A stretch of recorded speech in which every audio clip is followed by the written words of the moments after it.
Hello, I'm Ivy and I'm a 31-year-old woman. I've been married to my husband Mark for about 6 years now. Our relationship has always had a lot of ups and downs, if I'm being very honest. The reason for this is my mother-in-law, Jill.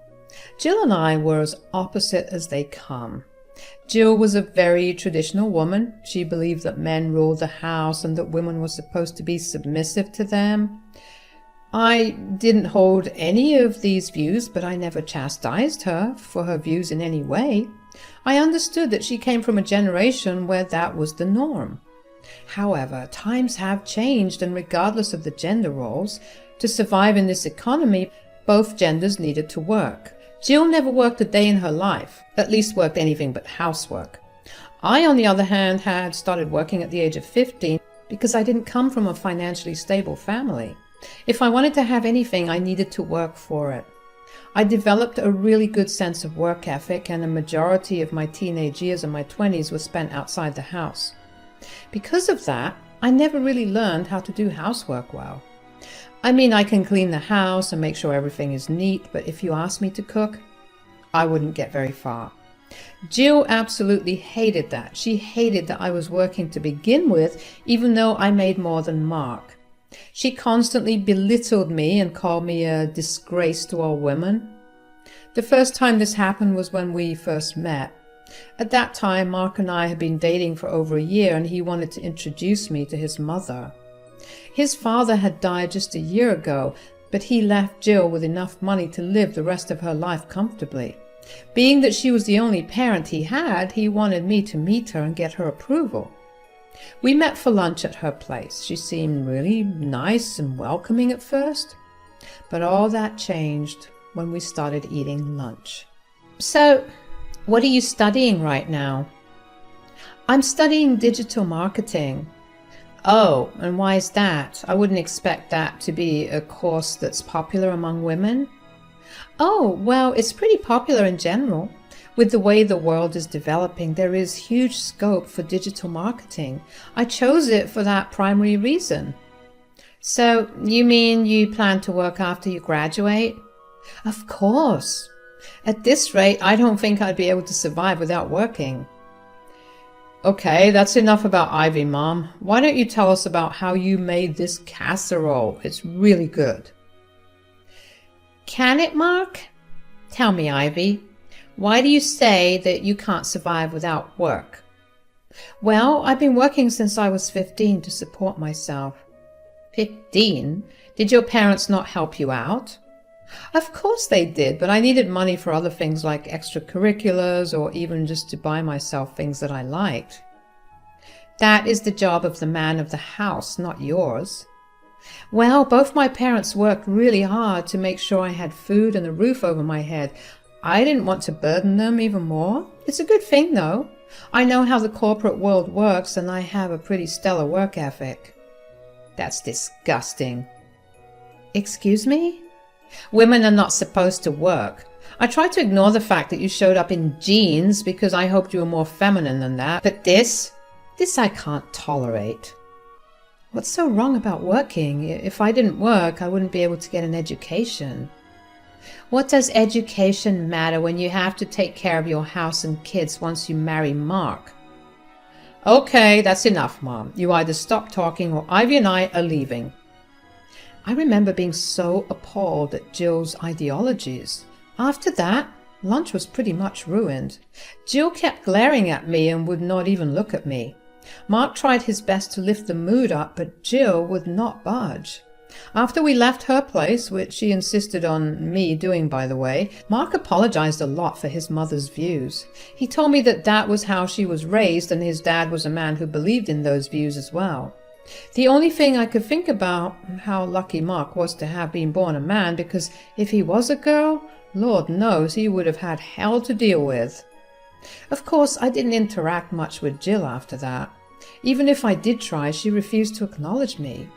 She would even frequently text Mark, telling him that he deserved someone who would submit herself to him and not some pansy who barely stayed home. Her digs hurt a lot, but I eventually learned to ignore them. I knew that her hatred stemmed from her lack of experience and knowledge, and maybe she was resentful that I was living the kind of life that she was never able to. I tried my best to be patient with her, but after Mark and I moved into our own place after graduating, Jill would drop in unannounced a lot. She would literally come over right after Mark and I would get back home from work just to insult me. She would call me a disgrace for not having a hot meal prepared for her tired son who worked long hours.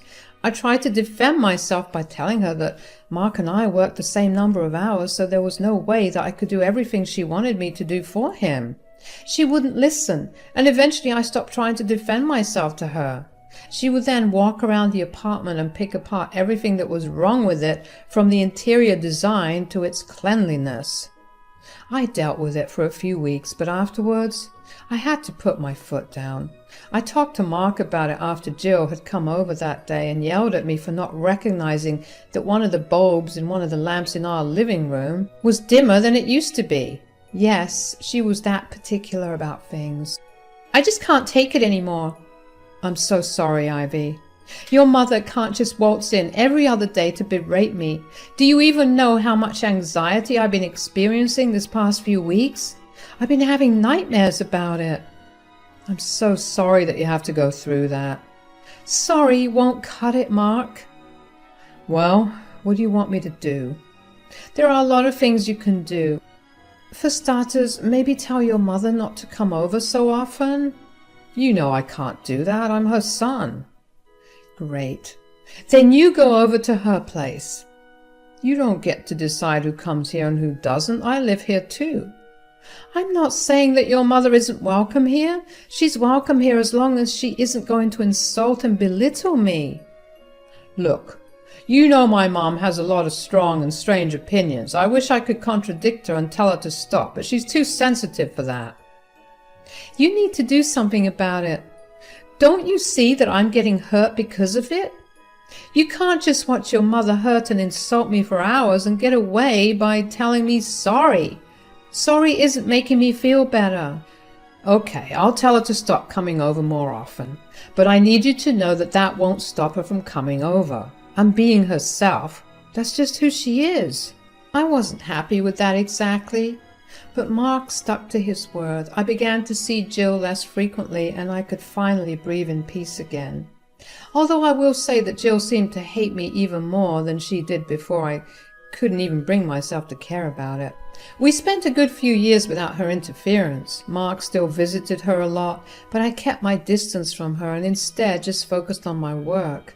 I got promotion after promotion, and Mark and I began to live very comfortably. When we were around 25, I got pregnant.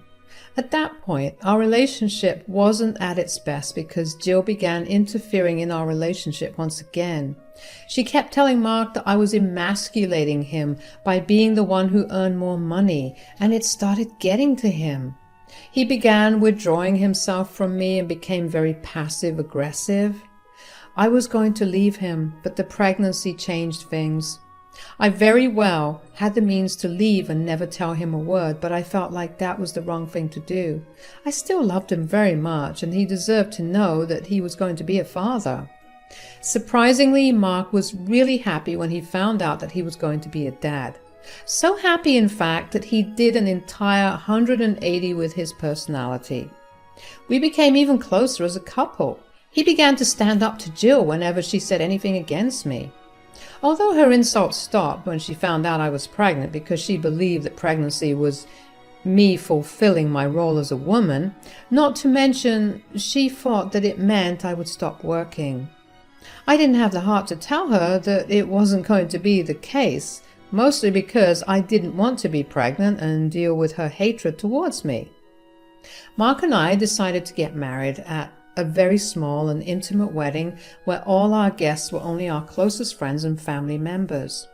A few months after getting married, we had our son. Mark began to distance himself from Jill after the birth of our son. He took his role as a father very seriously.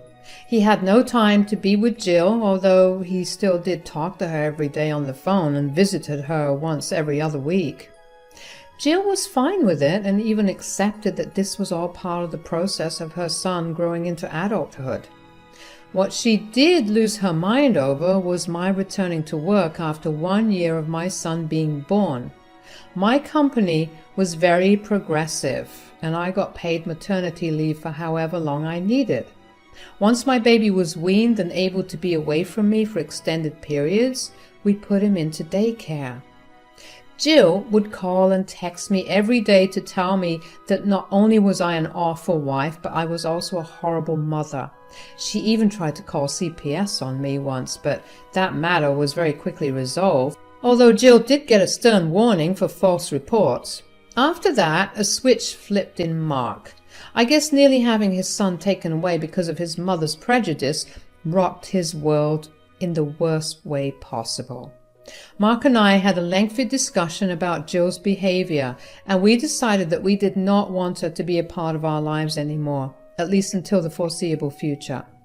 I was surprised that Mark was willing to take such a large step, but with what she said, there was no telling of what she could do in the future. We just wanted what was best for our son, so we went over to Jill's place the next evening after our huge discussion and told Jill about what we were planning on doing. "Oh, hey Mark, how are you doing?" "Look, Mom, we're just going to cut to the chase here." "Oh, no need for all that. Why don't you guys just come on in? Let me see my grandbaby." "No, don't act like you loved our son when you tried to have him taken away from us." "I only reported it because I didn't think Ivy was being a good enough mother." "If she wasn't being a good mother, I would have taken care of that myself. You have no right to interfere in our family." "I am a part of your family. If you were, you would have treated Ivy with the respect she deserves. Why don't you see how crazy it is for you to leave your baby with strangers?" "The decision to put our son in daycare was a decision we made together. It is not up for debate. And I get that you have an opinion about it, but I mean this most respectfully. I don't care. We know what's best for us, and I want you to stay out of it." "This woman is brainwashing you into believing all this mumbo-jumbo. You know what your father would have done if he knew how you were raising your son?" "Ivy is not doing anything of that sort. She earns more than me, and in fact it would be wiser for me to quit my job and become a house husband than her to stay at home." "You wouldn't dare." "Whatever happens in our family, you have no right. Stay out of it. I'm tired of you imposing your ideologies on us. If you try to do anything more, I will have a restraining order placed against you." After that, Jill pretty much stopped bothering us. Initially, she still texted and called us a lot, but eventually that too stopped. Out of obligation, Mark would make weekly calls to ensure that Jill was doing okay, but that was the extent of our conversations with her.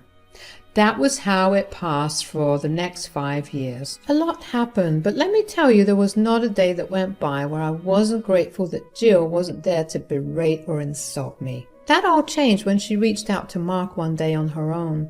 She had called him when he was at work. When he came back home, Mark seemed really distressed, but refused to speak about it except to tell me that Jill had called him. He behaved weirdly for the next few days, no matter how many times I asked him what that call was about.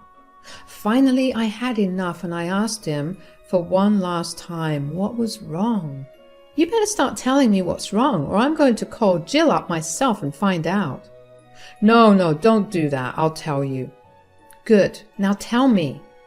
"Mom called me the other day to tell me that she needed our help financially." "Financially? Didn't your dad leave her with more than enough money?" "That's exactly what I asked her. She told me that she got scammed and ended up losing all of it." "My God, what kind of scam did she get roped into?" "I'm guessing a Nigerian prince scam, whatever it is. I've been stressing out about it." "Why didn't you come to me about it?" "Well, I was worried that you'd get really mad and tell me not to help her out." "I don't like your mom, but I'm never going to be as cruel as her.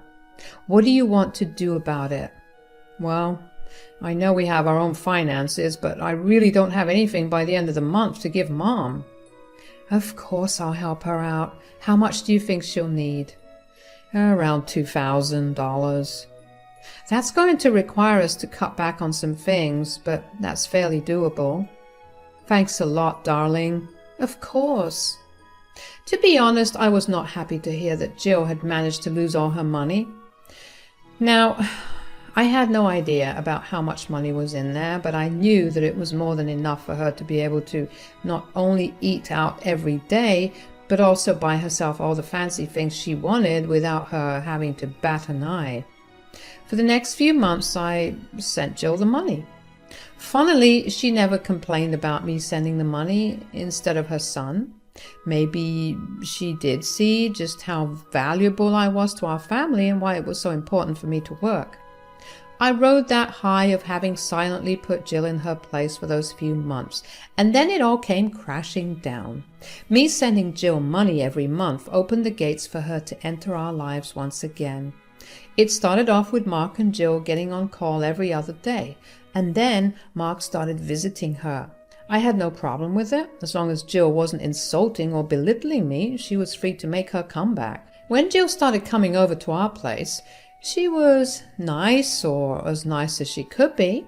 She would ignore me for the most part, and I was grateful for that.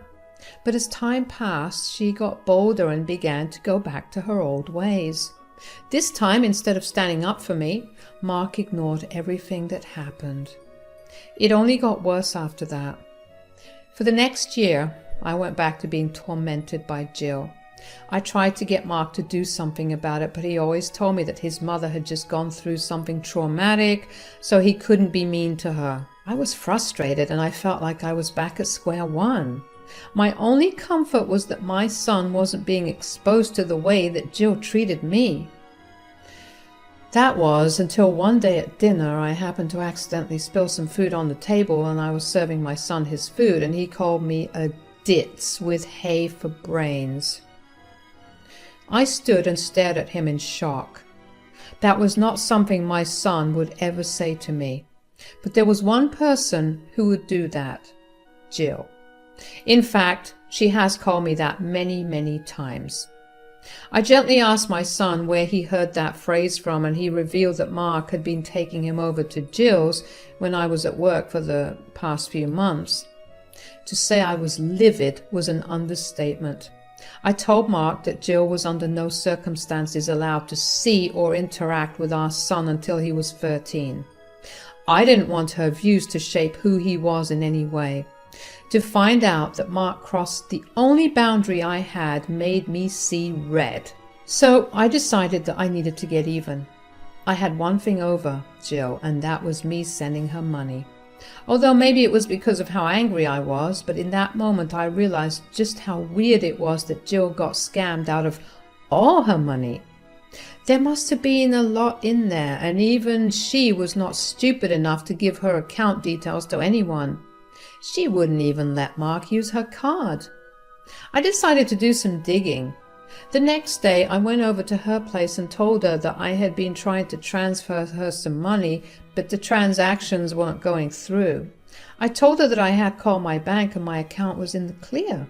I asked her if I could check if something was wrong with her account. Jill was hesitant at first, but she eventually let me in and gave me her phone. She watched me over my shoulder as I looked into her bank app and did not let me see how much she had in her bank at all. I went through the FAQ and troubleshooting options before I decided to give up and tell her that I just call her bank for her. I shut off Jill's phone and placed it on the table in front of me. Jill finally relaxed and even offered to get me something to drink herself. I accepted her offer, and while she was away, I unlocked her phone again. I knew her passcode, so all I needed was a few minutes with her away. I looked into her account, and she has well over $1 million in her account. I was shocked to see such a large number, and even more enraged at the fact that she had been lying for months just so she could come back and torment me. I set the phone back down to the way it was when she left and quickly made an excuse and left. I was fuming. I decided to not send her any money because she had no need for it. I didn't tell Mark anything about it because I was still wrapping my head around it. The next day, though, while I was at work, Mark called me. "Ivy, what the hell?" "Wow, what happened to hello?" "Don't you try and play smart with me right now." You either calm down or I'm hanging up. Don't you dare. I'm giving you 5 seconds to tell me. Why didn't you send my mom the $2,000? We're already a week into the month. I didn't want to. What? Why? Why don't you check her bank account before yelling at me? What do you mean? I went over to her place yesterday and managed to sneak a peek at her account. Let me tell you, she does not need money. How dare you say that my mom is lying? She would never lie. Wouldn't she? She's always done that. You need to cool down and we can talk after you see her bank account. Bye. Now, I don't know how Mark managed to get a hold of his mother's bank statements, but let me tell you, the fallout was not pretty. Mark picked me up from the office that day and he apologized to me over and over again for his behavior. I forgave him, but I told him that I wanted to know why Jill was taking money from us when she had more than enough. At first, Jill refused to admit that she had money, but Mark had printouts of her bank statements and then she confessed. She told us that every day since she stopped talking to us, her hatred for me only grew. She saw no other way of hurting me, so she chose to exploit the one thing I was proud of, my income. She knew that Mark would have no way of supporting her, and only I would. She thought it would damage my ego. Mark and I looked at her in horror. Her line of thinking was so twisted that we couldn't wrap our heads around it. Mark told her that this time onwards, he wanted nothing to do with her. Jill tried to beg us not to leave her and even called me a witch, but Mark had none of it. Over the next few weeks, we had a restraining order placed against Jill. We blocked her everywhere and refused to associate ourselves with her. We got many calls from Mark's family regarding us abandoning Jill, but we welcomed them to take care of her since we couldn't. Mark is slowly trying to process everything, and I've been trying my best to be there with him. I know that things can only get better from here on. Thanks for listening.